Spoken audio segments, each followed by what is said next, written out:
Lalaki at babae, paghihiwalayin sa classroom. Gretchen Diaz, nasaan ang equality? Sino ang tagapagligtas ng Pilipinas? Ang cast to the rescue ng LRT2. Jollibee! Ilalagay sa Tekken? Kumusta yung mga ka-answer? Ako nga pala si Mocha Frappuccino para maghatid na legit fake news sa Pilipinas. So ngayon, daanan natin ang mga balitang nakakatangi. Simulan na natin, marami tayong dadaanan ngayon. So ito, galing to, unang-una, galing sa Panay News na ipaghihiwalay na daw ang mga babae at lalaki. Ito ang pinakalayunin nito para pababain ang teenage pregnancy. Magaling. So, ang nag-push through nito ay ang Head of National Youth Commission. From grade 7 to 12, ipaghihiwalay na lalaki sa mga babae. So, ang kanyang sabi dito ay marami daw mag-girlfriend yan. Totoo, mag-boyfriend-girlfriend na maagang edad. Pag daw may project, maaging magkasama. Kaya, nabubuntis. Alam ko, pangalawang bahay ang mga paaralan. Pero hindi yung pangalawang motel, Mr. Head of National Youth Commission. At ang labo lang na bakit yung pinaka-head pa ng National Youth Commission, parang hindi nila kilala ang mga bata ngayon. At ngayon, di ba, alam nyo naman dito, lagi natin pinagtitripan ng mga kabataan dahil sa kanilang mga katangahan, mga kasukutan. Pero hindi ko nilalagay sa kanila yung pinaka-kasalanan nito. Okay? Hindi. Nasa magulang yan. Hindi sa magulang, sa mga tao na nakapaligid sa bata, at syempre ang eskwelahan. So, pag ginawa mo to, para mo lang tinatakpan yung takure. Natural sa isang tao, hanggang tumatanda sila, na magkaroon sila ng mga ganong tendencies, di ba? Maghanap sila ng physical na init at ilabas ito, di ba? Ito ay nasa form ng masturbation, sa form ng panonood ng mga malaswang material, at normal yun, natural lang yun, at healthy na ilabas mo yun. Ngayon, pag ginawa mo to, lalaki silang tanga sa mga bagay na dapat alam na nila, at syempre lalo lang silang mapapressure, lalo lang sila magiging anxious pag bigla na sila ngayon napunta sila sa tunay na mundo na hindi, lalo na sa inuman, pag mababa na ang rasyonal. Pero dito sinabi din naman nila na sa classroom lang. So 8 oras na yon, meron ka pang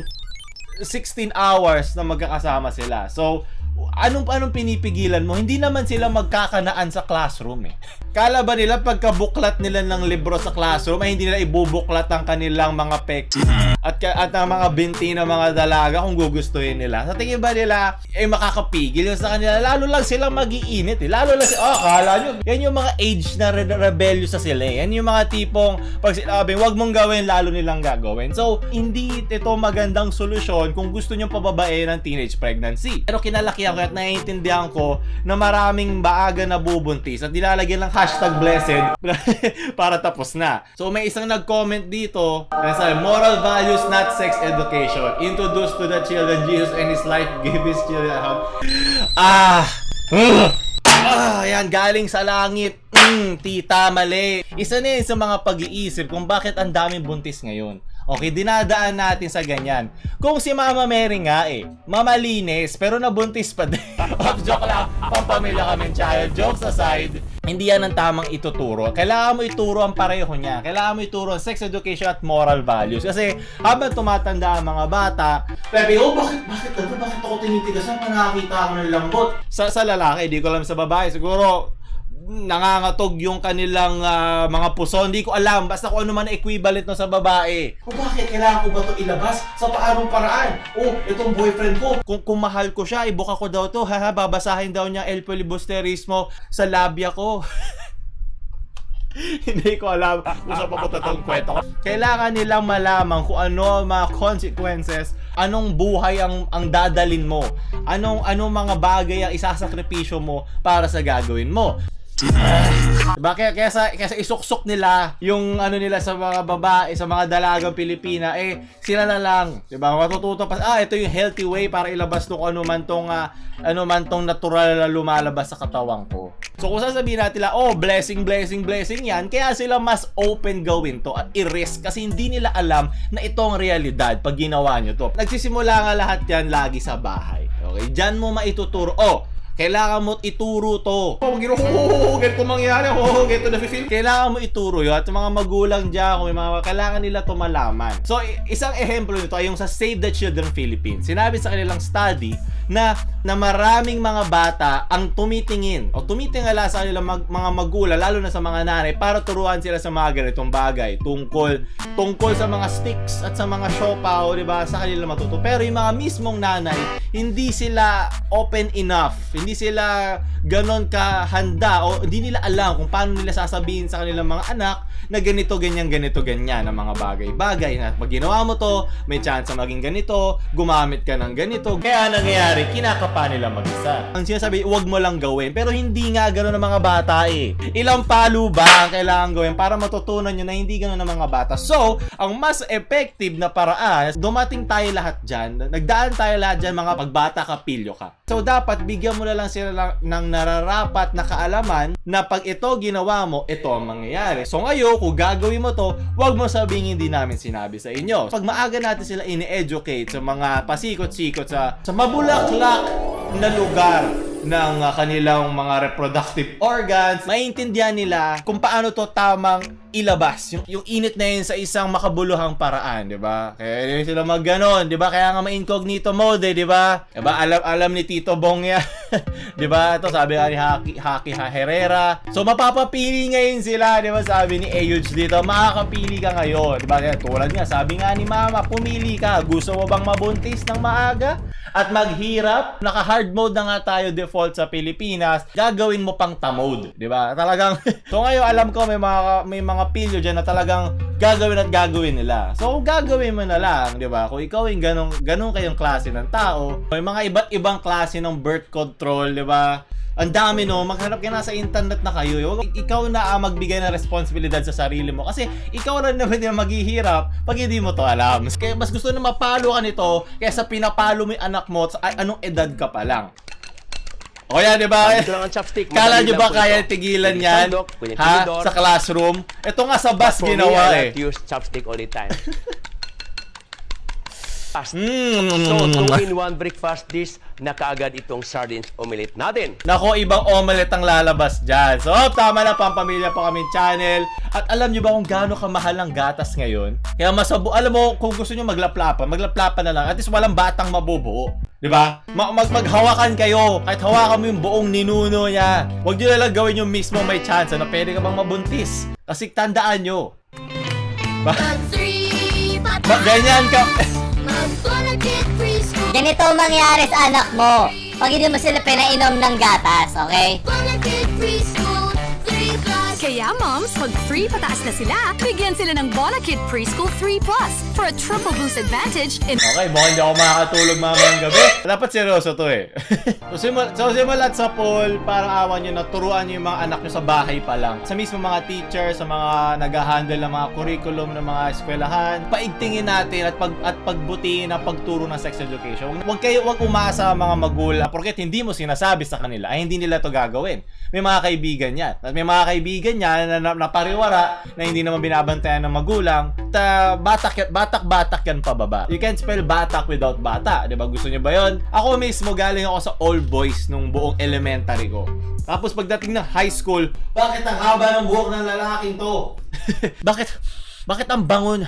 Ba't ang bango na shampoo niya? Oh, babae pala sa'yo, may awkward face yun. Sana maaga mo ito natututunan na may healthy way ng pag-intindi sa opposite gender para hindi kayo diretso agad sa mga ganong animalistic na tendencies na hindi mo alam kung saan papunta yung mga action mo. Diba? Kasi pasensya na ako medyo vague yung mga sinasabi ko kasi alam ko iba't ibang factors in play yan. So, masasabi ko lang siya in a very general sense na hindi ganito. Puputok lang yung takore. Mga puputok ang puso at tatalsik ang takore ng mga babae at lalaki na gagawin nyo lang yung ganito.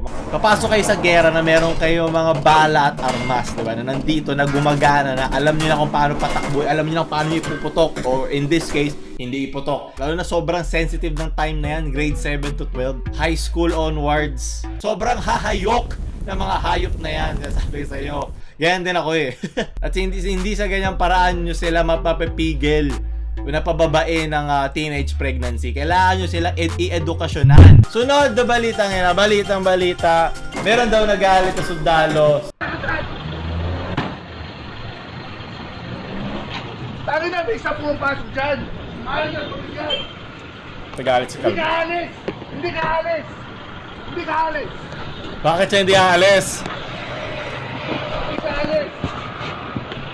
So dito matagal sila nag-aantay, ayaw padaanin ni Kuya ni Kuya Calvo yung taxi makaalis. Sir, mara ka na yung drive ko lang. Commander Carl ka, kung gusto nyo complain nyo ako. Sundalo ako, tagapagligtas sa Pilipinas. Tagapagtanggol, Victor! What the? Sir, atras! Doon. Sundalo siya? Ano nangyayari? Papsi game yan, meron na agad ang bilis. Uri na tagapagligtas sa Pilipinas. Tagapagligtas versus Joaquin Bordado.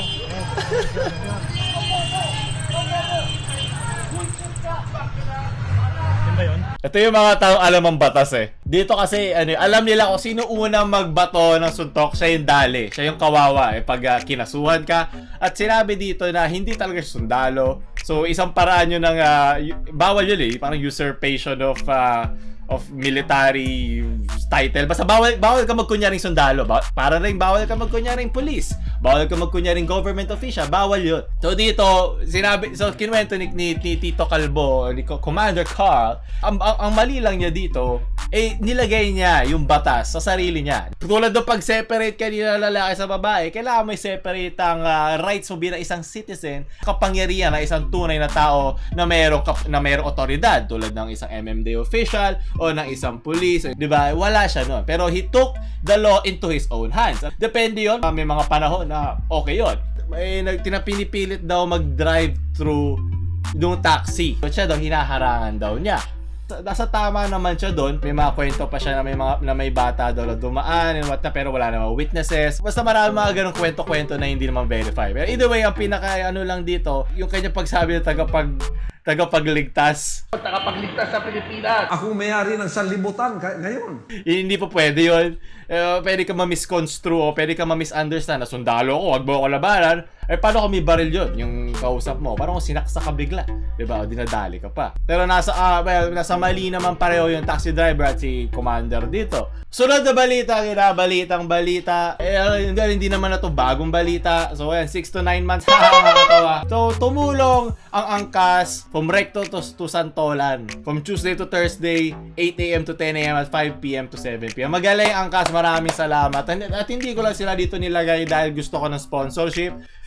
Huwag kayo maglala angkas, hindi ako dito influencer na influenza. Kailangan ko ng sponsor angkas at kayo lang ang gusto ko ngayon. At kung meron man ako e-effortan na i-plug kayo yon, please angkas. So sino man nagmamayari ng marketing na angkas, parang awa nyo na. Message ako please sa description. Ano man yung kinulang sa LTFRB, inangkas ng angkas. So maraming salamat sa inyo. Diba ito, nandun sila sa tamang otoridad para gawin to. Diba di tulad ni Commander Carl kanina. Sunod na balita. Maaari daw ilagay ni Katsuhiro Haradai sa mga producers ng Tekken si Jollibee. So yun, may nag-tweet sa kanya na, pwede mo ba ilagay ito? Pwede daw. Siguro natuwa siya doon sa insekto.